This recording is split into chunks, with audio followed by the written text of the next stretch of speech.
Welcome to Manu classes. Radiation heat transfer problems part 2 में हम कुछ सेफ फैक्टर पर बेस्ड प्रॉब्लम्स, कुछ रेडिएटिव हीट एक्सचेंज पर बेस्ड प्रॉब्लम्स और कुछ हम रेडिएशन शील्ड पर बेस्ड प्रॉब्लम्स को देखेंगे। ये प्रॉब्लम्स बेसिक लेवल्स की हैं। पार्ट 3 पार्ट 4 से हमारा एडवांस लेवल प्लस ईएसई का कन्वेंशनल और आईएएस का कन्वेंशनल हम स्टार्ट करेंगे। ओके, तो इस लेक्चर में अराउंड 20 प्रॉब्लम्स मैं कवर करूँगा जो कि 3 से 4 कैटेगरीज में होंगे। ओके, तो फर्स्ट प्रॉब्लम देखते हैं। गेट 2001 की प्रॉब्लम है। For the circular tube of equal length and diameter as shown in figure below. ये हमें एक सर्कुलर ट्यूब दे रखी है। Diameter of this tube is equal to length. Apart from this we have given view factor F13 0.17, view factor F12 पूछा है हमसे इस क्वेश्चन में। माय डियर फ्रेंड्स, ये टॉप सरफेस को 1 से डिनोट कर रहे हैं, बॉटम को 3 से, और इस वाली सरफेस को हम 2 से रिप्रेजेंट कर रहे हैं। ऑलरेडी क्वेश्चन में दिया हुआ है। ठीक है, तो आपको पता है समेशन रूल से F11 plus F12 plus F13 क्या होगा 1, और यहाँ पर F11 कितना है, F11 इज 0, क्योंकि यहाँ से जितना भी रेडिएशन जाएगा वो without any interference of surface 1 direct 2 और 3 पर जाएगा। ठीक है, तो इसलिए ये F11 0 हो गया। मीन्स इससे जो एनर्जी इमिट हो रही है इसका कोई सा भी फ्रैक्शन जब इस सरफेस को लीव करता है तो डायरेक्ट इस पर स्ट्राइक नहीं कर रहा है। F11 0 हो गया। 0 plus F12 plus F13 is equal to 1। F13 पता है हमें 0.17 इज इक्वल टू 1। F12 कितना हो गया 0.83। ओके, तो 0.83 इज द आंसर। अगर इस क्वेश्चन में हमसे F21 पूछता, F21, तो वो भी निकाल सकते थे हम इजीली। देख लेते हैं कैसे। A1 F12 A2 F21 with the help of reciprocity theorem. ये रेसिप्रोसिटी थ्योरम है। A1 एरिया कितना है π/4 d²। F12 कितना है 0.83। A2 कितना है हमारा πdl, और d और l both are equal. Okay, F21 मैं आपको करके दिखा रहा हूँ ताकि इस तरह का भी अगर आपसे आगे पूछ लेता है तो आप इजीली कर सकते हो। पाई से pi cancel, d²/4 0.83, d into l कितना होगा d², l is equal to d। Place करने पर F21 ये भी कैंसिल हो गया। तो आपको मिला 4 2 8, 4 7 28, 4 5 you will get 0.2075. you can check 0.83 divided by 4 you will get 0.2075. F21 आपको मिल गया। ओके, आपसे और भी पूछ सकता है क्वेश्चन में इसी पर बेस्ड, तो आप इजीली सॉल्व कर लोगे। रेसिप्रोसिटी थ्योरम यूज़ करनी है और समेशन रूल यूज़ करना है। इन दो, एक समेशन रूल और जो कि हमने यहाँ यूज़ किया है, और सेकंड हमारा रेसिप्रोसिटी थ्योरम। इन दोनों को यूज़ करके आप कोई सी भी प्रॉब्लम इजीली सॉल्व कर सकते हो। ठीक है, now move on to next. GATE 2008 की प्रॉब्लम है। A hollow enclosure is formed between two infinitely concentric cylinders of radii 1 meter and 2 meter respectively. Radiative heat exchange takes place between the inner surface of the larger cylinder, surface 2, and the outer surface of the smaller cylinder. The radiating surfaces are diffuse and the medium in the enclosure is non-participating. The fraction of the thermal radiation leaving the larger surface and striking itself. तो my dear friends, देखिए आपको question को समझिए। आपको 2 infinitely long concentric cylinders दिए हुए हैं। ठीक है, अब पेपर पे मैं इन्फिनाइटली लॉन्ग तो बना नहीं सकता, इसलिए मैं एक रिस्ट्रिक्ट कर दी लेंथ को, और आप इसे इन्फिनाइटली समझिए। ठीक है, इन्फिनाइटली का यहाँ कहने से मतलब ये है कि हम इस सेक्शन से जितना भी हीट एक्सचेंज होगा, जितना भी रेडिएशन बाहर इमिट होगा, उसे कंसीडर नहीं करेंगे। हमारा कंसीडरेशन कहाँ पर है, इस सरफेस की, इस सिलेंडर की आउटर सरफेस पे और इस लार्जर सिलेंडर की इनर सरफेस पे। बस ये हमारा कंसर्न है। तो पहले क्वेश्चन को दोबारा से पढ़ते हैं, इंपॉर्टेंट पॉइंट्स देख लेते हैं। 2 infinitely concentric cylinders of radii 1 metre and 2 metre. अगर मैं इसमें ऑलरेडी क्वेश्चन में दे रखा है कि किसे आपको 1 से डिनोट करना है, किसे 2 से डिनोट करना है। ठीक है, आपको रेडियस दे रखी है 1 मीटर 2 मीटर, ऑब्वियसली अंदर वाले की 1 मीटर होगी और आउटर वाले की 2 मीटर होगी। ठीक है, radiative heat exchange takes place between the inner surface of the larger cylinder. Inner surface of the larger cylinder, तो हमारा लार्जर सिलेंडर है आउटर वाला, इसकी सरफेस को हमने दे दिया इनर सरफेस को 2, इसमें दिया हुआ है 2, और outer surface of the smaller cylinder इसे हमने दे दिया सरफेस 1, आउटर सरफेस को।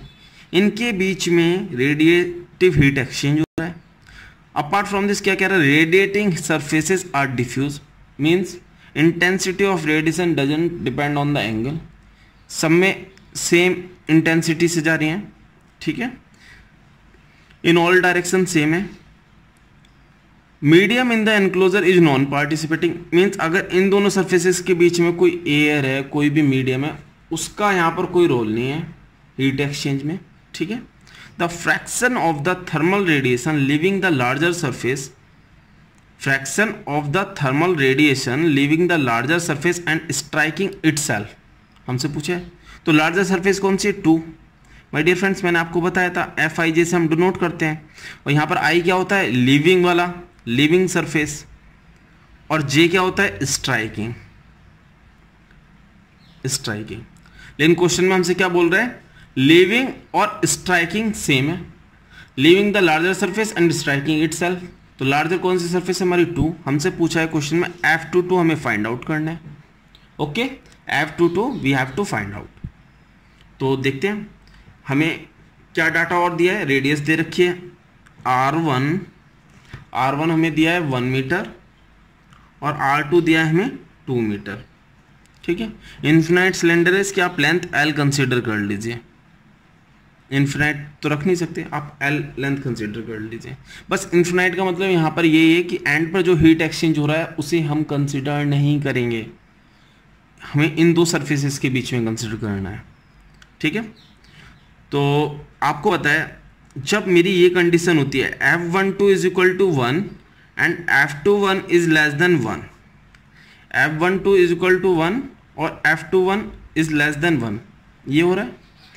1 से सारा रेडिएशन 2 पर जा रहा है, बट 2 से 1 पर नहीं जाएगा सारा रेडिएशन। क्यों, देखिए माय डियर फ्रेंड्स, ये मैं आपको क्रॉस सेक्शन दिखा रहा हूँ, इधर से क्रॉस सेक्शन, ताकि आप फील कर सकें। ये हमने सरफेस 1 मानी है, मतलब 1 दी हुई है क्वेश्चन में ऑलरेडी, और ये वाली surface larger surface 2। My dear friends, suppose यहाँ से रेडिएशन इमिट हुआ, ये देखिए 2 का 2 के ऊपर ही आ गया, कुछ पार्ट इस पे भी गया, कुछ पार्ट इस पे गया। तो जो पार्ट 2 से इमिट हो रहा है और 2 पर जा रहा है वो हमसे क्वेश्चन में पूछा है।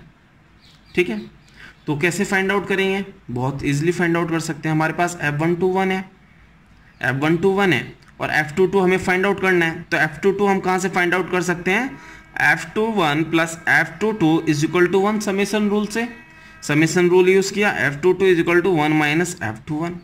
अगर हमें F21 की वैल्यू मिल जाएगी, F22 की कैलकुलेट कर सकते हैं इजीली। तो रेसिप्रोसिटी थ्योरम यूज़ करते हैं, A1 F12 A2 F21 कर सकते हैं इजीली। A1 कितना है हमारा, सरफेस एरिया देखिए, रेडियस के टर्म में होगा 2 पाई R1L, और F12 कितना है हमारा 1, A2 कितना है हमारा 2 पाई R2L F21। तो यहाँ से F21 कितना आ गया मेरा, 2 पाई से 2 पाई कैंसिल, लेंथ से लेंथ। ओके, F21 हुआ मेरा R1 by R2, R1 by R2 कितना हो गया 1/2, R1 is 1 and R2 is 2। तो मेरा F22 कितना आ गया 1 माइनस F21 की वैल्यू रखी तो 1/2 और 0.5, means B is the correct option. Okay, shape factor की प्रॉब्लम इजिली सॉल्व हो गई। Now move on to next. My dear friends, come to question 3। क्या है, गेट 2002 की प्रॉब्लम है। What is the value of the view factor for 2 inclined flat plates having common edge of equal with an angle of 20 degree. माय dear फ्रेंड्स, जब भी आपको ये केस दिया हो, एक ये आप रेक्टेंगुलर सरफेस दे रखी है आपको, ठीक है, दूसरी ये, दोनों रेक्टेंगुलर सरफेस है, इनकी विथ कॉमन है और ये एज कॉमन है, इसके बीच में सपोज एंगल थीटा है, इस सरफेस को मैंने 1 मान लिया, इसको 2 मान लिया, ठीक है। जब भी इस तरह से दिया हो तो F12 और F21 will be equal to 1 minus sine theta by 2। Always remember आपको 2 इंक्लाइंड फ्लैट प्लेट्स दे रखे हैं, having common edge of equal width, ये विथ भी आपको फिक्स कर रखे हैं, ठीक है, with an angle of 20 degree. तो F12 is equal to F21 is equal to 1 minus sine theta by 2। अब वैल्यू रख दे रहे हैं, थीटा कितना दिया आपको 20, 1 minus sine 10, use calculator and find out the value of sine 10, 1 minus sine 10, your answer is 0.8263 which can be written as 0.83. This is your answer. So A is the correct option. Okay, you have to remember this. Now move on to next. Consider 2 infinitely long thin concentric tubes of circular cross section. जैसे कि अभी हमने एक problem solve की थी, problem number 2 की थी, same problem है, ये 2012 की प्रॉब्लम है, बट उसमें न्यूमेरिकल वैल्यूज दी थी हमें रेडियस की। यहाँ पे हमसे F22 पूछा है। If D1 and D2 are the diameters of the inner and outer tubes respectively, then the view factor F22 is given. और हमें यहाँ से क्या दे रखा है, side view, direct cross section का व्यू दे रखा है, ठीक है। तो लेकिन फिर भी मैं आपको एक फ्रंट व्यू बना देता हूँ। ये मुझे एक सिलेंडर हो गया, दूसरा सिलेंडर ये हो गया, ओके। इनर सरफेस को 1 दिया है, outer surface of smaller cylinder को 1 दिया है, और larger surface of inner surface of larger cylinder को 2 से रिप्रेजेंट कर रहा है, ठीक है। तो इस केस में F12 कितना हो जाएगा, 1 होगा, ठीक है। इन्फिनिटली लॉन्ग दिया है, आप लास्ट ये क्रॉस सेक्शन पे जो भी हो रहा है, बाहर इमिट हो रहा है, आप उसे कंसिडर नहीं करेंगे, आप इतना कंसिडर करेंगे कि there is no radiation loss in this case, okay. तो F12 1 हो गया मेरा, और मुझसे F22 पूछा है, डायमीटर D1 है 1 के लिए, और डायमीटर D2 है मेरा सेकंड के लिए, ठीक है। तो A1 F12, A2 F21, okay. तो यहाँ से मुझे F21 मिल जाएगा, A1 अपॉन A2, और F12 की वैल्यू 1। A1 को मैं पाई D1L लिख सकता हूँ, A2 को मैं पाई D2L लिख सकता हूँ। तो F21 कितना हो गया, D1 अपॉन D2। अब समेशन रूल यूज़ करता हूँ मैं, और F22 फाइंड आउट करता हूँ। समेशन रूल यूज़ किया, F22 is equal to 1 minus F21, 1 minus D1 upon D2, F22 value निकल आई। D is the correct option. बहुत इजी था। Now move on to next. ये 2014 की प्रॉब्लम है।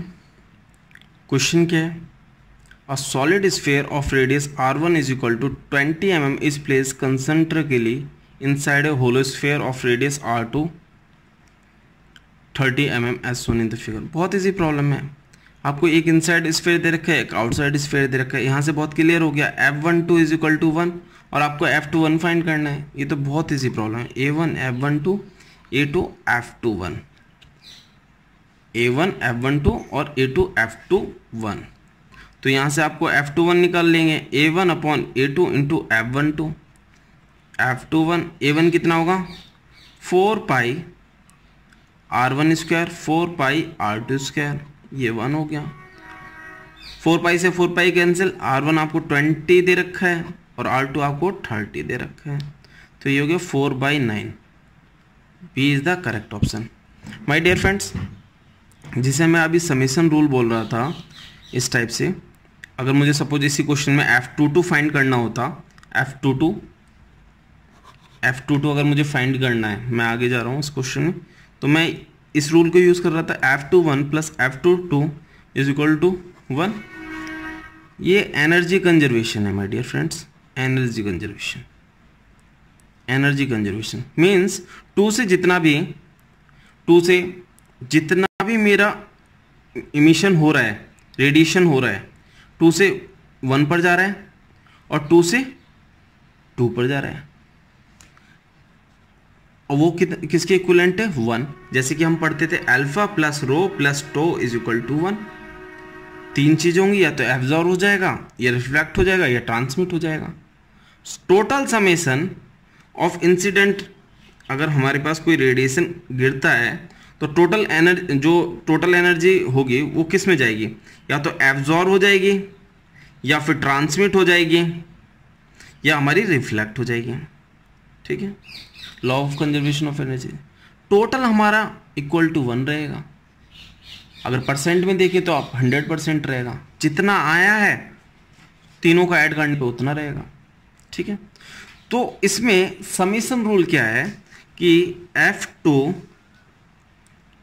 को हम देख रहे हैं 1 2 से, हमारा 2 से 1 पर जा रहा है और 2 से 2 पर, तो समेशन रूल से मैं इसे F21 लिख सकता हूँ प्लस F22 लिख सकता हूँ।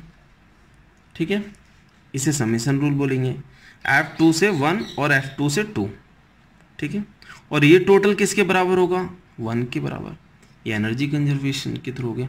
मीन्स जितना इमिट होगा, जितना यहाँ से रेडिएशन हो रहा है, वो या तो इस सरफेस पे जाएगा या इस सरफेस पे जाएगा, गायब तो हो नहीं जाएगा, एलिमिनेट तो हो नहीं जाएगा।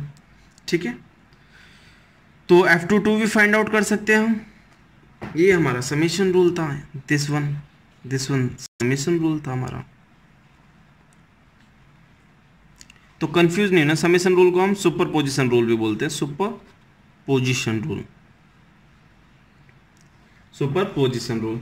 ठीक है, अब इसमें F21 की वैल्यू रख दीजिए आप, F21 की वैल्यू रख दीजिए 1 माइनस F21 कितना है आपका 4/9, तो आप यहाँ से 5/9 भी फाइंड आउट कर सकते हैं F22। ठीक है, तो आपको conservation of energy, reciprocity theorem और कंजर्वेशन ऑफ एनर्जी में हम समेशन रूल यूज़ करते हैं। ठीक है, now move on to next. IES 2004 की प्रॉब्लम है, बहुत इजी प्रॉब्लम है। For an opaque plane surface, opaque means transmit होगा नहीं। अगर ये सरफेस है और यहाँ से कोई इरेडिएशन इंसिडेंट हुआ सपोज जी, तो यहाँ से क्यों जो ट्रांसमिट हुआ वो कितना होगा, 0 in case of opaque. Okay, तो क्वेश्चन में क्या दिया है, द इरेडिएशन को हम जी से डिनोट करते हैं, रेडियोसिटी को जे से, इमिसिव पावर को ई से। कितना दे रखा है, 20 वाट पर मीटर स्क्वायर, 12 वाट पर मीटर स्क्वायर, और आपको दे रखा है 10 watt per metre square. My dear friends, आपसे क्वेश्चन में पूछा what is the emissivity of the surface, what is the emissivity of the surface. तो देखिए, पहली बात तो आपको रेडियोसिटी क्लियर होनी चाहिए। ये आपका इंसिडेंट रेडिएशन हो गया सपोज जी। ठीक है, इस केस में बिल्कुल भी ट्रांसमिट हो नहीं रहा है।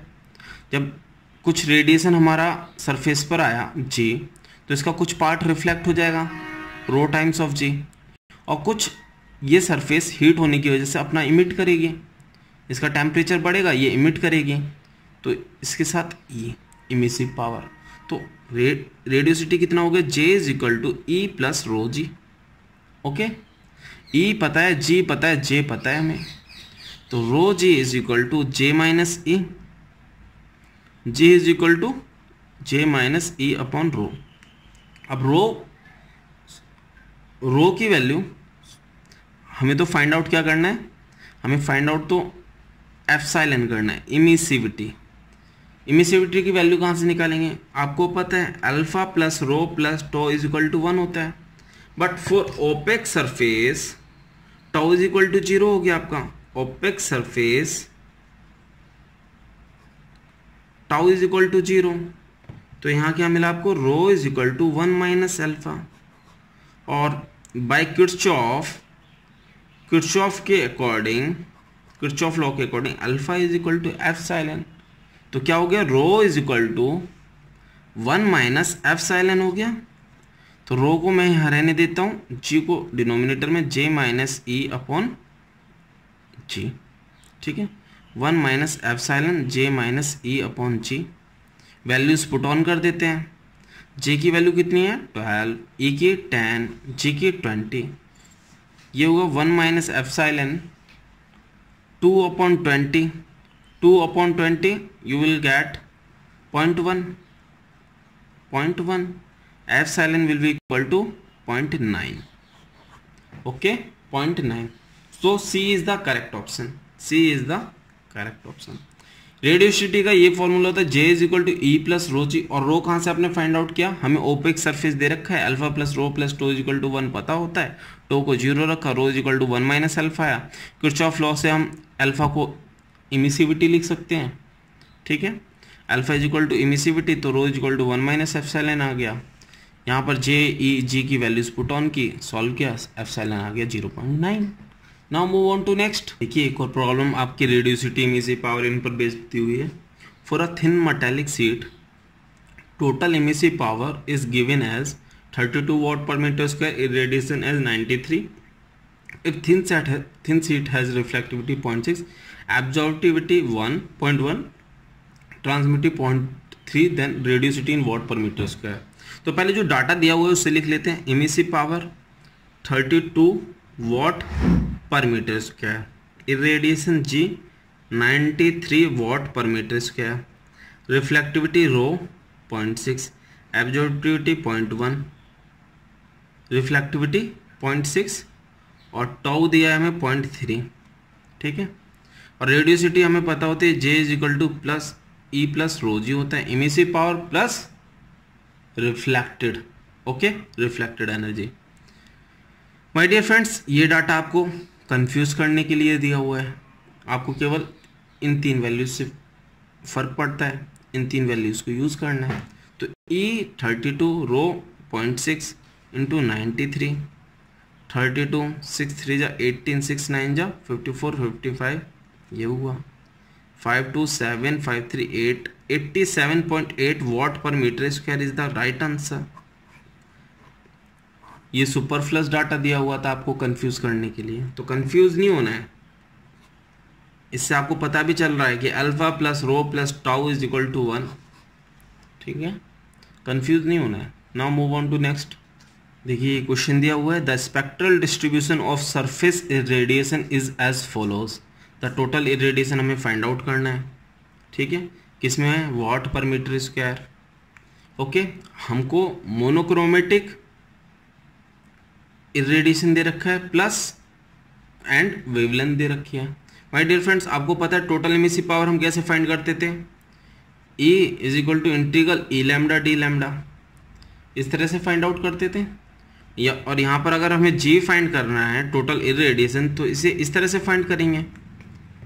और ये जो इंटीग्रेशन का साइन होता है ये क्या शो करता है, समेशन, ठीक है, summation of G lambda d lambda. तो माय डियर फ्रेंड्स, अगर हमारा ये इस तरह से कर्व होता था मोनोक्रोमेटिक इमिसिव पावर और वेवलेंथ का, सपोज ये ब्लैक बॉडी के लिए, तो ये जो एरिया होता था ये हमें टोटल इमिसिव पावर बताता था, total emissive power,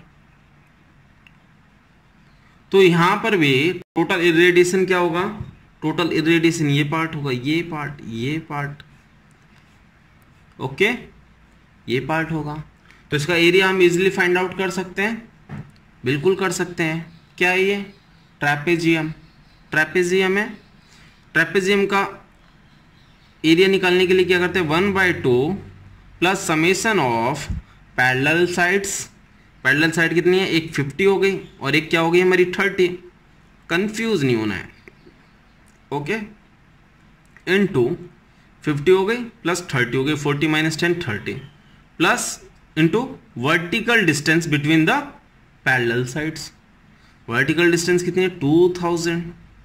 So here 50 plus 30 80 divided by 2 you will get 40 multiplied by 20,000.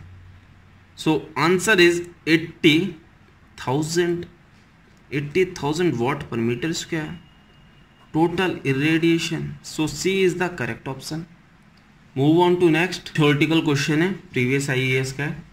The heat exchange between a small body having emissivity epsilon 1 and area A1 and a large enclosure having emissivity epsilon 2 and area A2 is given by, हमें ये radiation heat exchange का formula दे रखा है A1 epsilon 1 sigma 1 T1 minus T1 to the power 4 minus T2 to the power 4।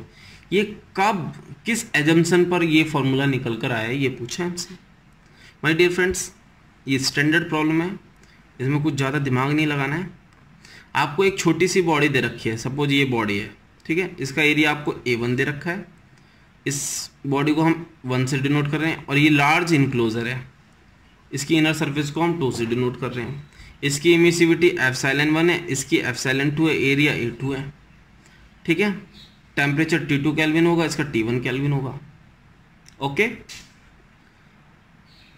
अब आपको पता है कि जब F12 इज इक्वल टू 1 और F21 इज लेस देन 1, जब ये कंडीशन आपकी आती है तो रेडिएशन हीट एक्सचेंज का फॉर्मूला क्या होता है, Q is equal to sigma T1 to the power 4 minus T2 to the power 4 into A1 upon 1 upon epsilon 1 plus A1 upon A2 1 upon epsilon 2 minus 1, ठीक है। ये कंडीशन होती है, standard है, ये आपको पता होना चाहिए। ये कंडीशन हमारी जो है कहाँ पर भी सेटिस्फाई करती है, एक इसमें भी सेटिस्फाई करती है, अगर इन्फिनिटली लॉन्ग सिलेंडर से इसमें भी सेटिस्फाई करती है। ये 1 है और ये 2 है, इन्फिनिटली लॉन्ग है, तब भी यही केस बनता है F12 is equal to 1 F21 is less than 1। अगर इसमें भी हमें नेट रेडिएशन हीट एक्सचेंज निकालना होता है तो इस फॉर्मूले को यूज करते हैं और निकाल देते हैं। बट इस क्वेश्चन में क्या कह रहा है, लार्ज एनक्लोजर। अगर लार्ज एनक्लोजर है, बहुत बड़ा एनक्लोजर है, means A2 is greater than A1, तो A1 upon A2 is very very less than 1, कम हो गया, एक से बहुत कम हो गया, एक से बहुत कम हो गया, इक्वलेंट टू 0, तो ये टर्म आपकी एलिमिनेट हो जाएगी, डिनोमिनेटर का सेकंड पार्ट एलिमिनेट हो जाएगा। तो आपको क्या मिला, sigma T1 4 minus T2 4 A1 plus upon 1 upon epsilon 1 plus 0, you will get sigma epsilon 1 T1 to the power 4 minus T2 to the power 4 into A1। ये हुआ, ये हुआ। और ये कंडीशन कब हुई, जब A1 बहुत छोटा है A2 से, ठीक है। A1 is very small as compare to A2, means C is the assumption on which we got this equation. A1 is very smaller than A2, so A1 upon A2 will be equal to approximate to 0, ठीक है। Now move on to next, ES 2002 की problem है। Two large parallel gray plates with a small gap exchange radiation at the rate of 1000 watt per meter square when their emissivities are 0.5 each। First case हो गया। दूसरा case, by coating one plate its emissivity is reduce to 0.25, temperature remains unchanged, the new rate of heat exchange shall become. बहुत easy problem है।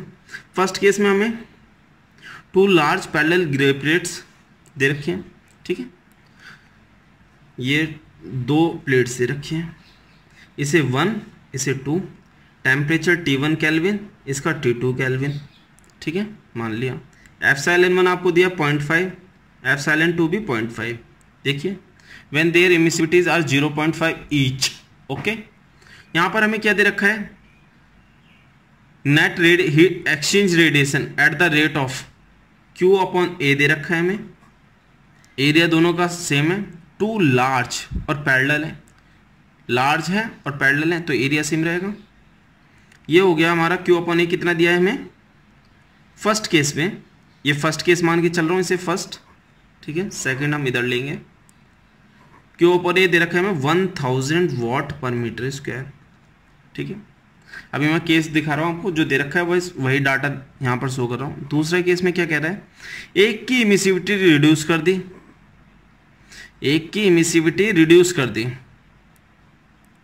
T1 kelvin T2 kelvin, ठीक है, 0.5 by coating one plates its emissivity is reduce to 0.25, हमने इसे मान लिया 0.25, okay 0.25 हो गया, ये हमारी 1 है, ये 2 है।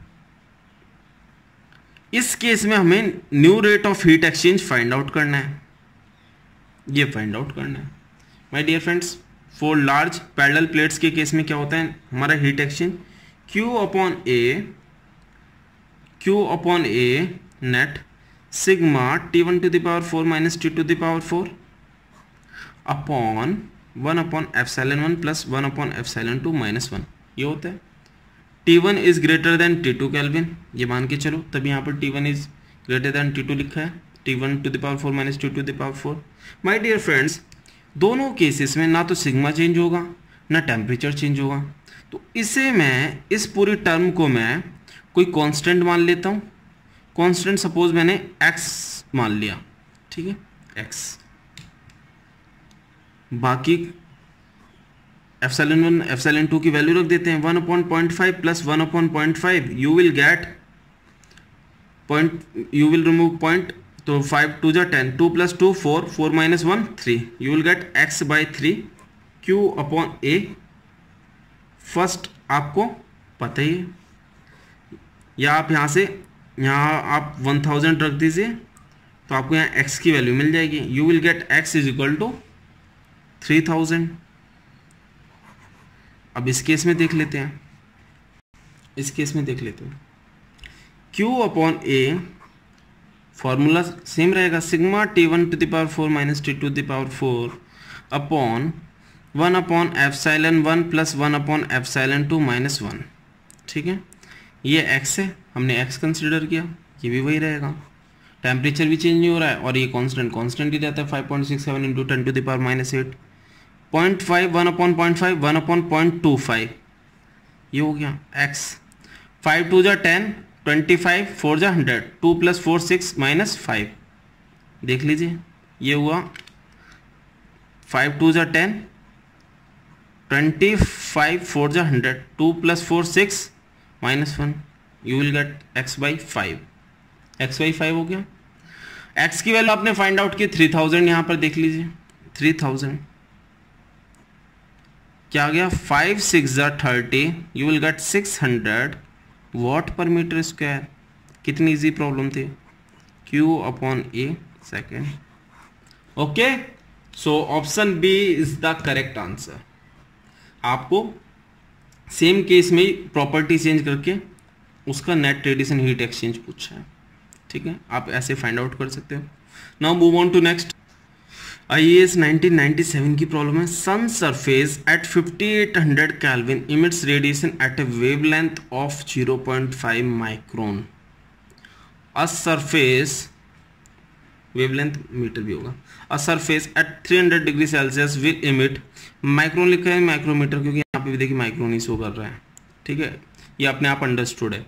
A furnace at 300 degree Celsius will emit through a small opening radiation at a wavelength of nearly.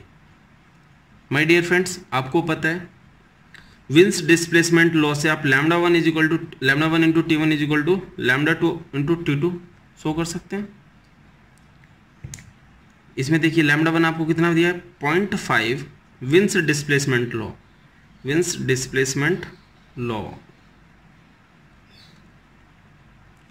0.5 into 5800, wavelength पूछिए, T2 कितना है आपका 300 डिग्री ये डिग्री सेल्सियस में, फर्स्ट कन्वर्टेड इनटू केल्विन, तो ये हो गया आपका 573, ओके 573, तो यहाँ हुआ 5 इंटू 580 573, राइट। अब देख लीजिए 573 इज अप्रोक्सीमेट टू 580, तो ये कैंसिल करेंगे तो आंसर किसके क्लोज आ रहा है 5 के। कैलकुलेशन नहीं करनी है, इतना टाइम नहीं होता एग्जाम में, तो आप डायरेक्ट टिक कर देंगे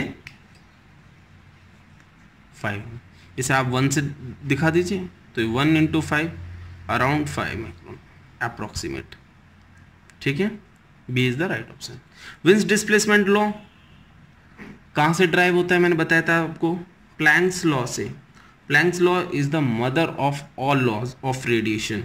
D B lambda upon d lambda is equal to 0, तो आपको यहाँ से क्या मिलता है, lambda max into T is equal to constant, constant की वैल्यू कितनी होती है 2.898 इंटू 10⁻³ मीटर केल्विन, ये होती है। माय डियर फ्रेंड्स, अगर आप इस तरह से चलते और λ1 T1 = λ2 T2 नहीं लिखते तो आप देख लीजिए 5800 आप यहाँ रखिए और 0.5 आप यहाँ रखिए, आपको आंसर यहाँ कितना मिलेगा, यहाँ पर वैल्यू 2.898 इंटू 10⁻³ मिलेगा ही मिलेगा।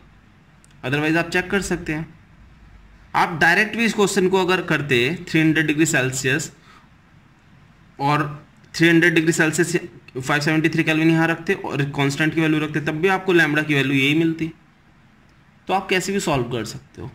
Okay, now move on to next. ISRO 2008 का क्वेश्चन है, देखिए कितना इजी प्रॉब्लम है, बिल्कुल बेसिक। बस आपको क्या करनी पड़ेगी, कैलकुलेशन। ये क्वेश्चन दिया है आपको, ये 1 सरफेस हो गई, ये 2 surface, T1 kelvin, T2 kelvin, ε1 ε2। पढ़ लीजिए, the radiative heat transfer rate per unit area between two plane parallel grey surfaces, emissivity 0.9, दोनों की 0.9 दे रखी है।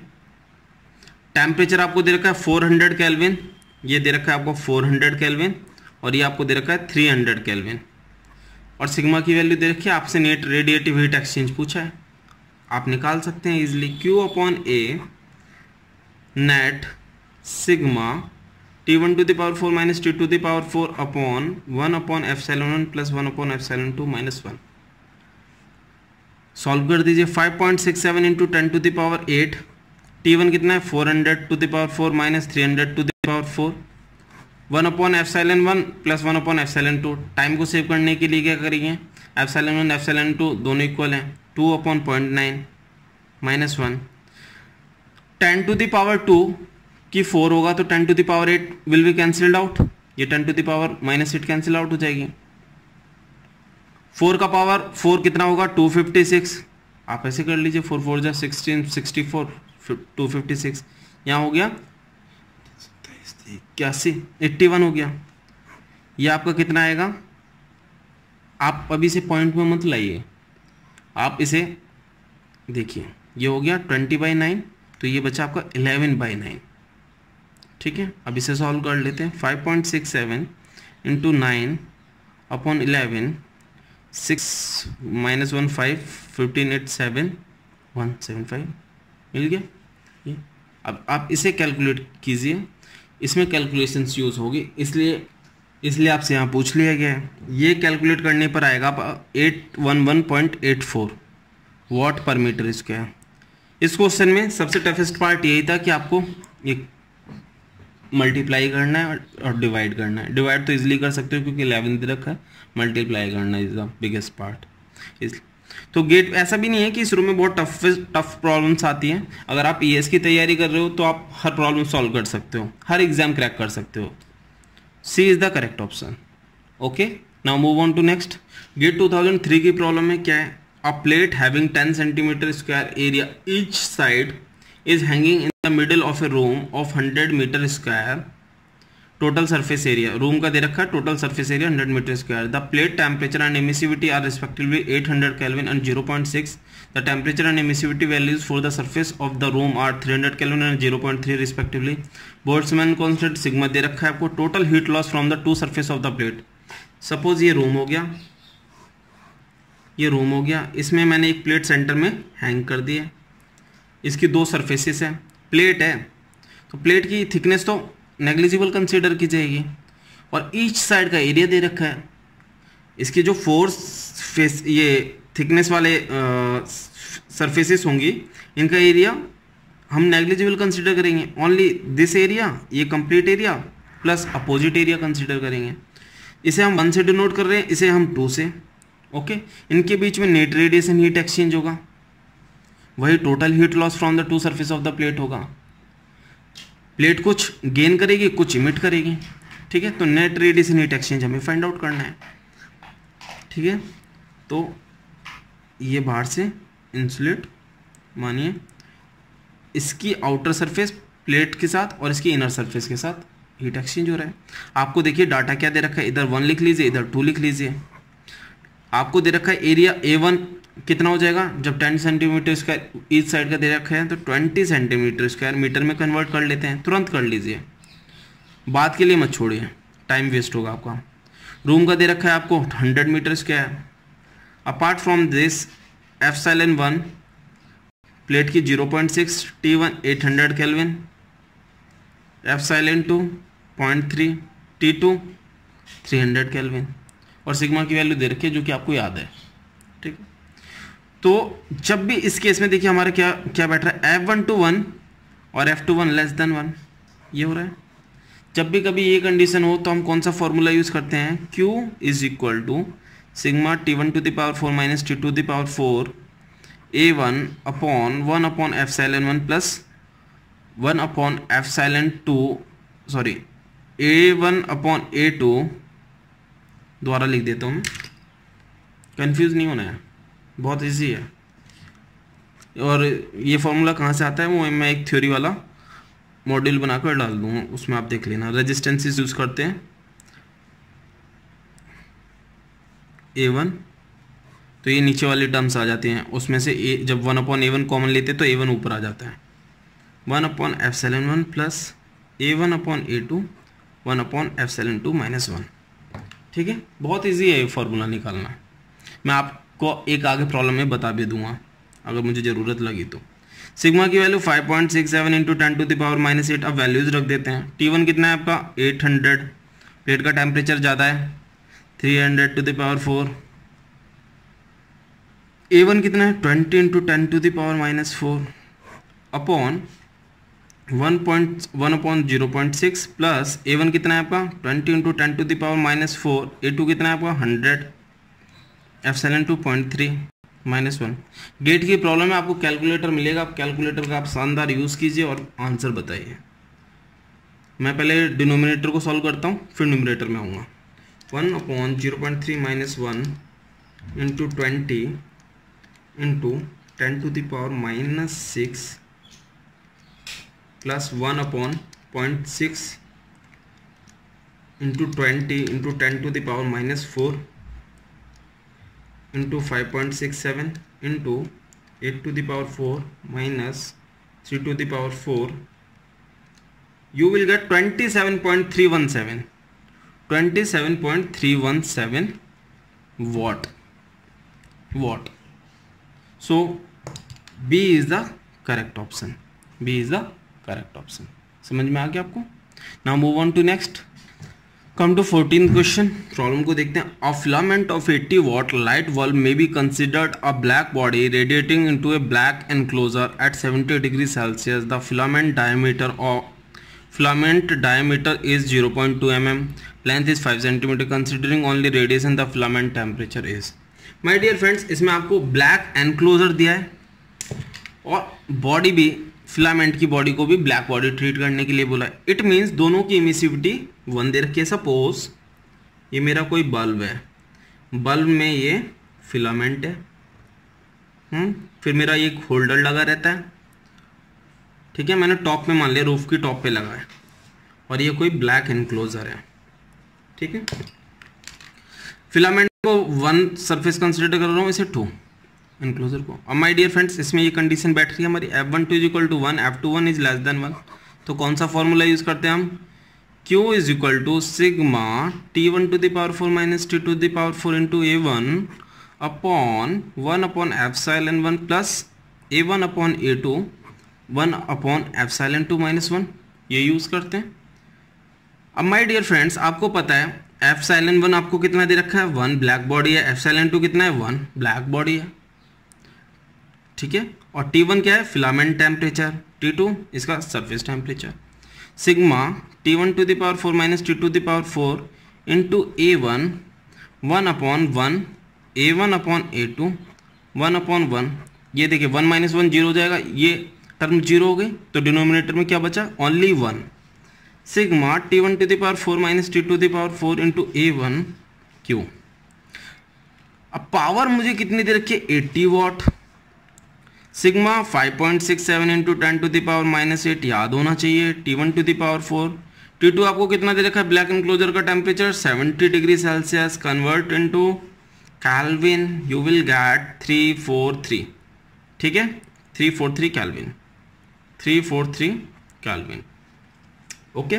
A1 कितना होगा माय डियर फ्रेंड्स, A1 होगा हमारा, अगर मैं इस फिलामेंट को खोल दूं तो ये बन जाएगा, एक रॉड बन गया, सिलिंड्रिकल रॉड। इसका सरफेस एरिया कितना होगा, लेंथ L है, डायमीटर D है, सरफेस एरिया हो गया pi D L, A1 is pi D L. अब आप सोच रहे होगे कि मैंने क्रॉस सेक्शन का एरिया क्यों नहीं लिया। माय डियर फ्रेंड्स, ये दोनों एंड्स तो मेरे होल्डर में फिट है ना, उनके साथ थोड़ी कोई हीट एक्सचेंज हो रहा है, रेडिएशन हीट एक्सचेंज थोड़ी हो रहा है। पाई डी कितना दिया है मुझे, 0.2 mm, लेंथ कितनी दी आपको 0.05, ठीक है। Pi into 0.2 into 0.05 into 0.001, you will get 3.1415 into 10 to the power minus 5 metre square. रख दीजिए और कैलकुलेटर का यूज कीजिए और T1 की वैल्यू बताइए। Into 5.67 into 10 to the power minus 8 inverse multiply by 80 plus 343 to the power 4 under root you will get 2588.94 Kelvin temperature of filament. This is your answer. Okay, now move on to next. Come to question 15th. The radiation heat flux from a heating element at a temperature of 1000 degrees Celsius in a furnace maintained at 300 degrees Celsius is 10 kilowatt per meter square. The flux when the element temperature is increased to 1200 degrees Celsius for the same furnace temperature is. Furnace का temperature पूछा है, जब element का temperature 1200 degree Celsius कर दिया। My dear friends, पहले हम एक फिगर से समझाते हैं आपको। अभी मैंने बनाया था, ये सपोज मेरा यहाँ पे फिलामेंट लगा हुआ है, ठीक है। इसे मैं फर्नेस तो बहुत बड़ी होती है और फिलामेंट छोटा होगा, या हीटिंग एलिमेंट छोटा होगा। Heating element, filament word previous problem में था इसलिए मुंह से निकल रहा है। तो ये मेरा हीटिंग एलिमेंट है, हीटिंग एलिमेंट छोटा है, मीन्स एरिया ऑफ, अभी एरिया पर नहीं जाते, अभी देखिए यहाँ पर क्या कंडीशन सेट हो रही है, F12 is equal to 1, F21 is less than 1, ये कंडीशन सेट हो रही है।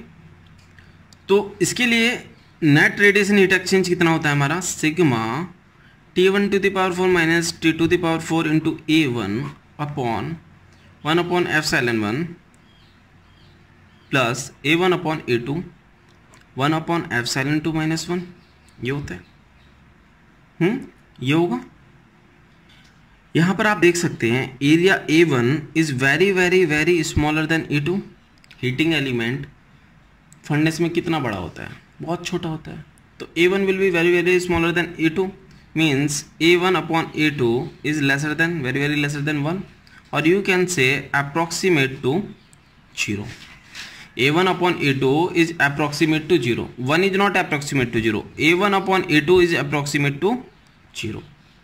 ठीक है, तो इसे मैं किस फॉर्म में कन्वर्ट करूँगा, ये टर्म एलिमिनेट हो जाएगी डिनोमिनेटर की, क्योंकि A1 upon A2 0 हो गया। तो Epsilon1 किस में आ जाएगा, डिनोमिनेटर में।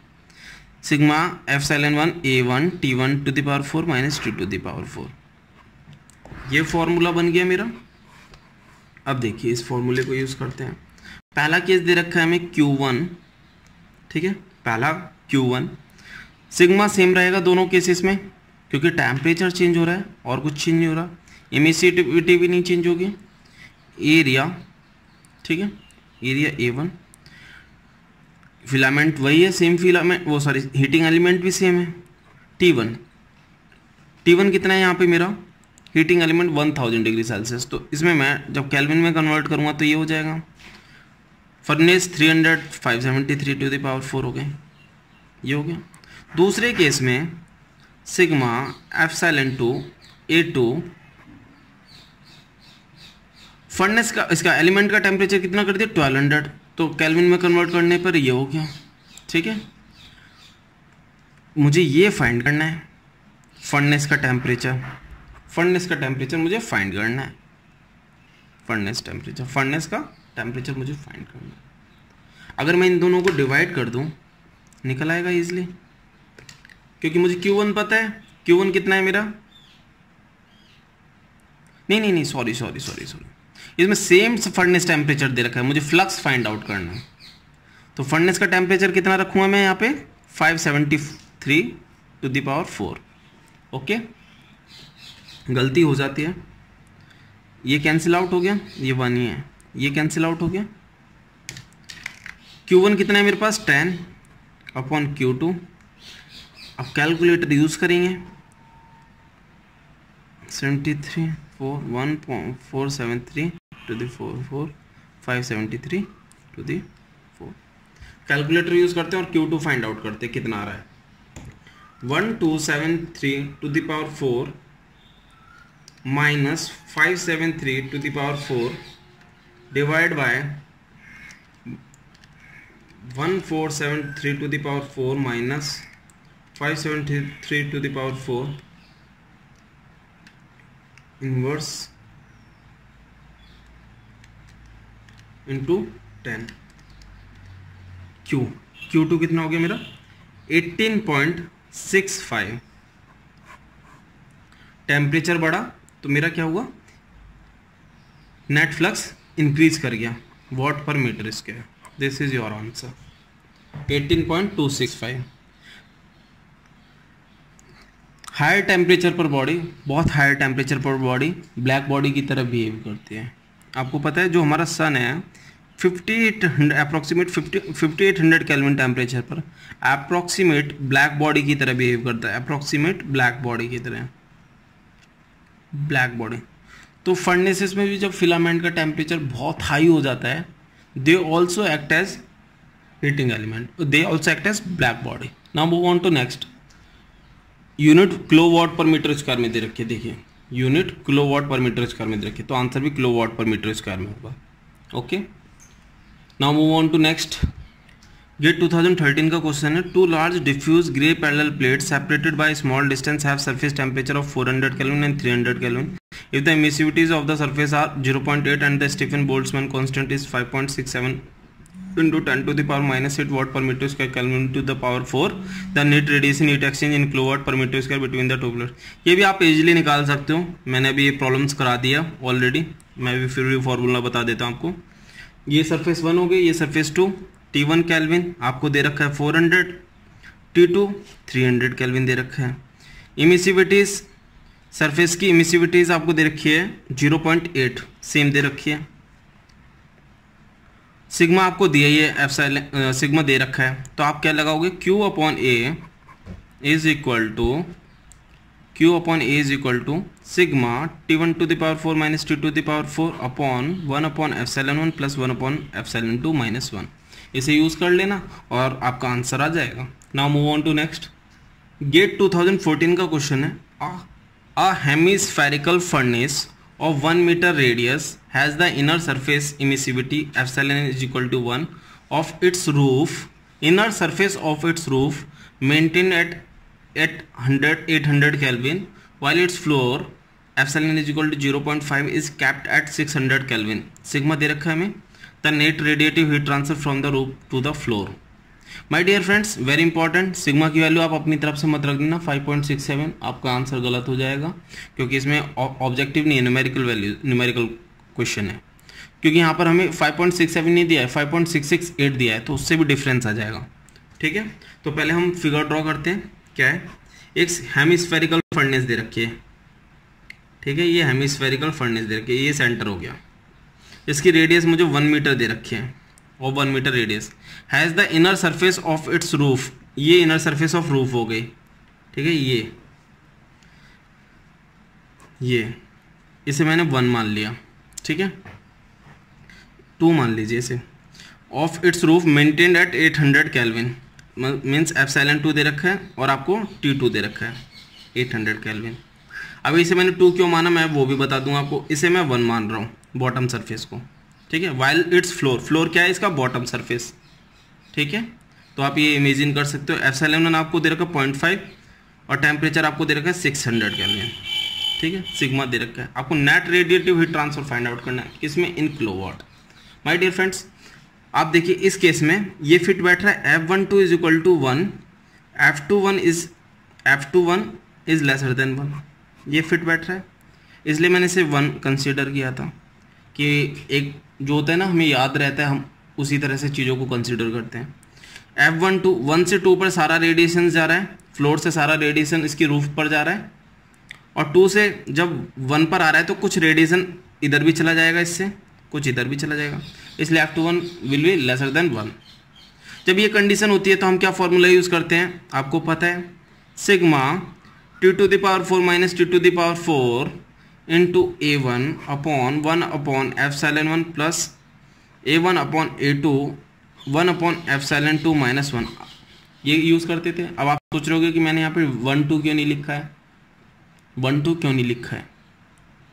माय डियर फ्रेंड्स, जो हायर टेम्परेचर होता है उसे हम आगे लिखते हैं और जो लोअर टेम्परेचर होता है उसे हम पीछे लिखते हैं।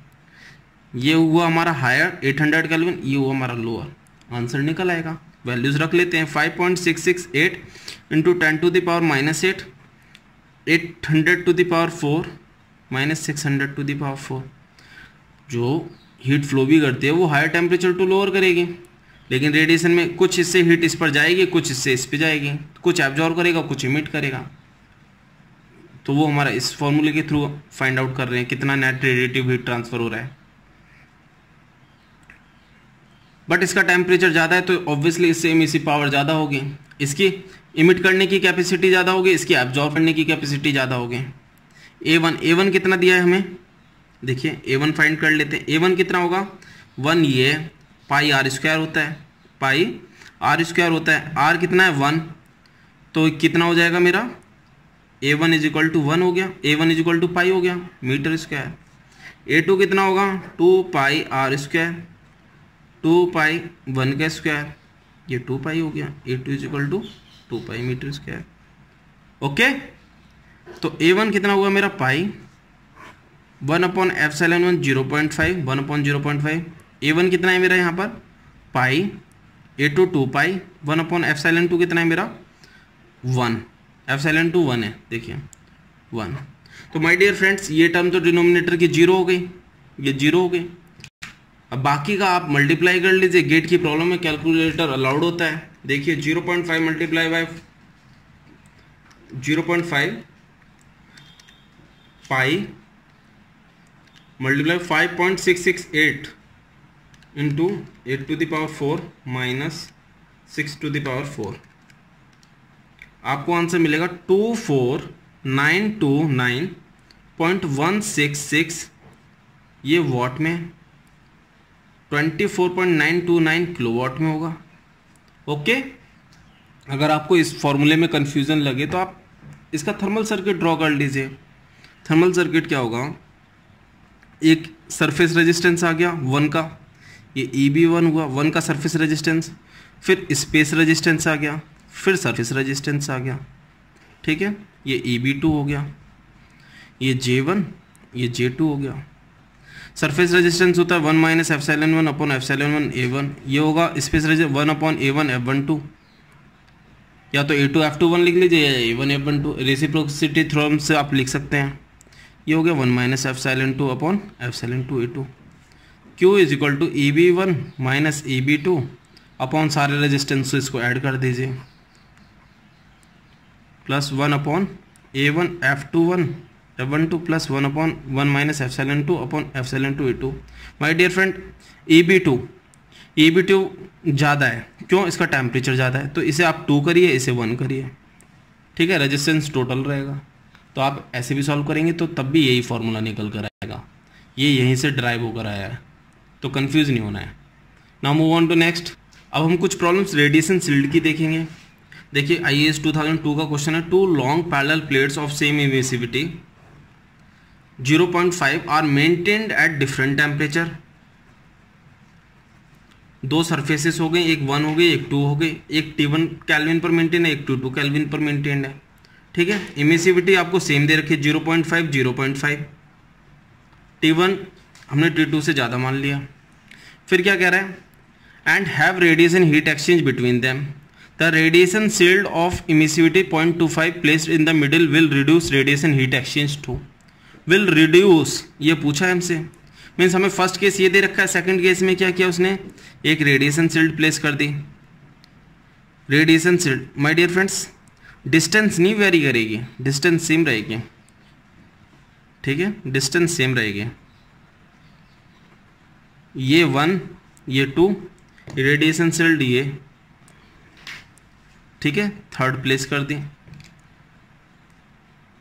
T1 केल्विन, इसका T2 केल्विन, इसकी इमिसिविटी 0.5, इसकी 0.5, इसकी दे रखी है आपको radiation shield of emissivity 0.25 placed, 0.25 दे रखी है मेरी इमिसिविटी 0.25। अगर हमें केवल एक इमिसिविटी दे रखी है रेडिएशन शील्ड की, तो मीन्स रेडिएशन शील्ड की दोनों सरफेस लेफ्ट और राइट दोनों पर 0.25 होगी, ठीक है। तो इसके लिए क्या फॉर्मूला होता है, पहले इसका देख लेते हैं। Q upon A is equal to sigma T1 to the power 4 minus T2 the power 4 upon 1 upon epsilon 1 plus 1 upon epsilon 2 minus 1, ये होता है। जब हम एक रेडिएशन शील्ड रख देते हैं फॉर 1 रेडिएशन शील्ड, हमारा फॉर्मूला क्या हो जाता है, sigma T1 to the power 4। इसके लिए फॉर्मूला हो गया हमारा sigma T1 to the power 4 minus T2 the power 4 upon 1 upon epsilon 1 plus 1 upon epsilon 2 plus 2 upon epsilon 3 minus 2। ये आपको फॉर्मूला याद करना है, क्योंकि अगर आपको टाइम सेव करना है तो आपको डायरेक्ट फॉर्मूला याद करना है फॉर 1 रेडिएशन शील्ड। ये कैसे आता है, आपको वही थर्मल सर्किट ड्रॉ करना है और ऊपर EB1 माइनस EB2 का डिफरेंस, डिनोमिनेटर में सारे रेजिस्टेंसेस को ऐड कर देना है। देखिए आपके रेजिस्टेंसेस कितने बढ़ गए, यहाँ पर क्या था, 2 सरफेस रेजिस्टेंस, एक रेजिस्टेंस यहाँ, एक यहाँ सरफेस रेजिस्टेंस, और बीच में एक स्पेस रेजिस्टेंस। यहाँ पर देखिए कितने हो गए, 1 2 3 4 सरफेस रेजिस्टेंस हो गए और 2 स्पेस रेजिस्टेंस हो गए। मींस एक स्पेस रेजिस्टेंस बढ़ गया आपका एक रेडिएशन शील्ड डालने पर, और 2 सरफेस रेजिस्टेंस बढ़ गए। ये ऑब्जेक्टिव में भी आ जाता है कभी कभी, एन शील्ड डालने पे कितने सरफेस रेजिस्टेंस बढ़ जाएंगे, कितने स्पेस रेजिस्टेंस बढ़ जाएंगे, मैं ये आपको थ्योरी में बता दूंगा। ओके, ये दोनों फॉर्मूलेज आ गए। मैंने फॉर्मूलेज में ये sigma T1 to the power 4 minus T2 the power 4 constant रहेगा, चेंज नहीं होगा, टेम्परेचर चेंज नहीं हो रहा है और सिग्मा की वैल्यू चेंज नहीं होती है, इसलिए मैंने इसे x मान लिया। बाकी एप्सिलॉन 1 एप्सिलॉन 2 की वैल्यूज रख दी, एप्सिलॉन 1 एप्सिलॉन 2 एप्सिलॉन 3 की वैल्यूज रख दी। ओके, एप्सिलॉन 3 की वैल्यू कितनी है, 0.25 माइनस 2, ये हो गया। अब इसे सॉल्व कर लेते हैं। ये सॉल्व करने पर x अपॉन 3 आया, ये सॉल्व करने पर देखते हैं कितना आता है, 2 प्लस 2 4 हो जाएगा, 4 प्लस 8 12 माइनस 2 10 हो जाएगा। देखिए आप पॉइंट को हटाएंगे, ये 25 8 जा 200 और ऐसे इसे हटाएंगे तो 5 2 जा 10, 2 प्लस 2 4, 4 प्लस 8 12 माइनस 2 10 हो गया। अब देखते हैं Q upon A second upon Q upon A first करने पे हमें क्या मिला, x upon 10 x upon 3, x से x cancel, you will gate 3 upon 10। Means Q upon A second Q upon A first का कितना हो गया, 3/10। मैं इसे और आगे लिख सकता हूँ, Q अपॉन A सेकेंड कितना हो गया, 3/10 of Q by A first का इतना हो गया, ठीक है। Now move on to next problem. Moving on, check the options, option C is the correct answer. Now move on to next. IAS 2004 का क्वेश्चन है, 2 long parallel surfaces each of its emissivity 0.7 are maintained at different temperature and accordingly have radiation exchange between them. It is desired to reduce 75% of this radiant heat transfer by inserting thin parallel shields of equal emissivity 0.7, यहाँ पे भी 0.7 है, यहाँ पर भी 0.7 on both sides. both side means her radiation shield के left और right hand side 0.7 emissivity रहेगी। What would be the number of shields? We have to find out. देखते हैं इसे। क्वेश्चन में हमें 2 लॉन्ग पैरेलल सर्फेसेस दे रखे हैं, 2 लॉन्ग पैरेलल सर्फेसेस, और दोनों की इमिसिविटी क्या दे रखी है, 0.7। Suppose this is 1 and this is second, epsilon 1 0.7, epsilon 2 0.7। Okay, at different temperature T1 T2। इसे इधर से इंसुलेट कर देता हूँ, इनर सर्फेसेस पे रेडिएशन हीट एक्सचेंज होगा। Accordingly have radiation heat exchange between them. It is desired to reduce 75% of this radiant heat transfer by inserting thin parallel shields of equal emissivity 0.7 on both sides. 0.7 on both sides means emissivity, suppose this is radiation shield, इस surface पे भी emissivity 0.7 होगी और इस surface पे भी, both side means plate की दोनों साइड्स पर। What would be the number of shields. My dear friends, आपको बोला है कि जो हमारा पहला केस था, सपोज पहले केस में हमारी Q1 क्या है, x, ठीक है। हमें शील्ड्स यूज करके सिल्ड्स यूज करके Q2 कितना करना है, 75% रिड्यूस करना है। मीन्स हमें 25% वैल्यू होनी चाहिए इस x की Q2, या इसे हम इस तरह से लिख सकते हैं, इसे हम इस तरह से लिख सकते हैं Q with n shields, Q with n shields minus Q without upon Q without, हमें दे रखा है माइनस 75%, 75% दे रखा है, इसे आप लिखेंगे तो माइनस 0.75, इसे इस तरह से लिख सकते हैं। यहाँ से हमें कितना मिल जाएगा, Q with n shields मिल जाएगा 0.25, Q विदाउट, देखिए वही आ गया सेम जो मैं कह रहा था। टू रिड्यूस 75%, हमें 75% रिड्यूस करना है। ओके, अगर मुझे क्वेश्चन में रिड्यूस 75% लिखा है तो मैं डायरेक्ट भी लिख सकता हूँ कि Q with n shields is equal to 25% of Q without. Okay, ये आपको बिल्कुल क्लियर होना चाहिए, इसमें कोई कंफ्यूजन नहीं होनी चाहिए। अगर कंफ्यूजन हुई तो आपका आंसर गलत हो जाएगा। ओके, हमें रिलेशन पता है Q with n shields is equal to 1 upon n plus 1 times of Q without shields, ये रिलेशन होता है। कब, जब if emissivity of shields and parallel surfaces are equal, very important point my dear friends। जब ये emissivity, इसमें जितनी भी शिल्ड्स लगा रहा हूं, अगर किसी की सपोज 0.7, सपोज किसी की 1 है, लेसर देन 1 कंसिडर करेंगे, इमिसिविटी 0.5 है, तो इन सरफेसेस की भी 0.5 होनी चाहिए। मीन्स अगर हमें क्वेश्चन में 0.7 इसका दे रखा है तो इसका भी दे रखा है कि हमें 0.7 ही है। जब सबकी इमिसिविटी सेम होगी तभी हम ये रिलेशन यूज कर सकते हैं, अदरवाइज आंसर गलत हो जाएगा आपका। ओके, और यहाँ से हमें क्या मिल गया, Q with n shields is equal to 0.5 times of Q without, तो कंपेयर कर सकते हैं। तो हमें यहाँ क्या मिल गया, 1 upon n plus 1 is equal to 0.25, n plus 1 upon 0.25 will be equal to 4, n is equal to 3। 3 is the right answer, 3 is the right answer. So option C is the correct answer. Move on to next question 20, GATE 2014 का है। Two infinite parallel plates are placed at a certain distance apart. An infinite radiation shield is inserted between the plates without touching any of them to reduce heat exchange between the plates. Assume that the emissivities of plates and radiation shields are equal. The ratio of the net heat exchange between the plates with and without shield is. बहुत easy problem है, अभी मैंने बिल्कुल आपको clear किया। Suppose ये हमारी दो प्लेट्स हैं, ठीक है, टू इन्फिनाइट पैरेलल प्लेट्स हैं। ओके, इसमें इन्फिनाइट क्या है, लेंथ, ठीक है, और यहाँ पर साइज भी रिप्रेजेंट कर रहा है। काफ़ी लार्ज हैं और काफ़ी लंबी प्लेट्स हैं, ठीक है। इन्फिनाइट मीन्स आप दोनों डायमेंशन कंसिडर कर लीजिए, length as well as width. Okay, एक infinite radiation shields means parallel to this होगी, ठीक है, और जितना साइज प्लेट का उतना इसका होगा। इन्फिनाइट बोला है, लेंथ विथ इसकी भी आप इन्फिनाइट कंसिडर कर लीजिए। Is inserted between the plates. My dear friends, question में आपको इमिसिविटी तीनों की इक्वल दे रखी है, प्लेट्स की भी as well as radiation shields की भी। Emissivities of plates and radiation shield are equal. Okay, तो हमसे क्या पूछा है क्वेश्चन में, Q with n shield upon Q without shield, ये पूछा है हमसे। बहुत ईजी है माय डियर फ्रेंड्स, मैंने अभी बताया है कि Q with n shield is equal to 1 upon n plus 1 times of Q without. ये कब होगा, जब रेडिएशन शील्ड्स और पैरेलल सरफेसेस इमिसिविटी इनकी इक्वल हो। ओके, तो ये हो गया मेरा 1 अपॉन, एक शील्ड रखा है तो 1 plus 1 Q with n shields upon Q without, ये हो गया मेरा 1/2। So A is the correct option. देखिए कितनी इजी प्रॉब्लम पूछी गेट में, कंफ्यूज नहीं होना है। एन इन्फिनाइट मीन्स एक रेडिएशन शील्ड रखी है। Okay, now move on to next last question of this lecture और this class. A black body of 0.3 metre square area has an effective temperature of 900 Kelvin.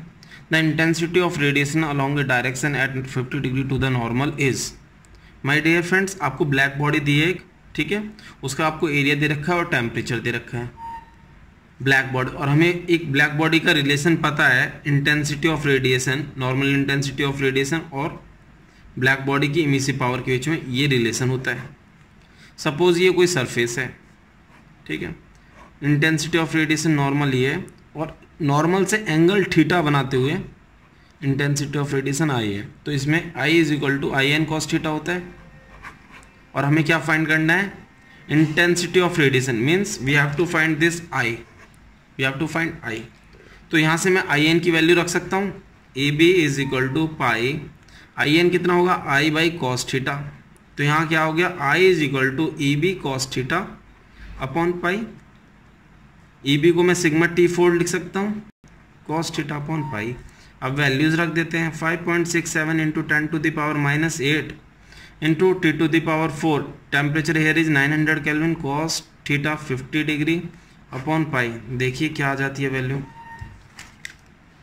5.67 into 10 to the power -8 into 900 to the power 4 into cos 50 divided by pi, you will get 7611.508 unit क्या होगी, watt per metre square steradian, ये unit होगी। Okay, तो आपको ये relation याद रखना है, E B is equal to pi I n और I is equal to I n cos theta. तो यहाँ से हम आई एन की वैल्यू रख सकते हैं, E B is equal to sigma T 4 होता है फॉर ब्लैक बॉडी, तो यहाँ से हमें इंटेंसिटी ऑफ रेडिएशन निकल आया।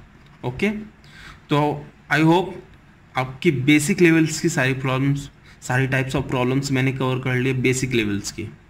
ओके, तो अब हम थर्ड फोर्थ लेक्चर में एडवांस लेवल की तरफ मूव करेंगे और कन्वेंशनल लेवल की तरफ मूव करेंगे। अगर आपको वीडियो पसंद आए प्लीज़ लाइक करें, शेयर करें, सब्सक्राइब करें। रेगुलर अपडेट्स के लिए please ring the bell. Thank you so much.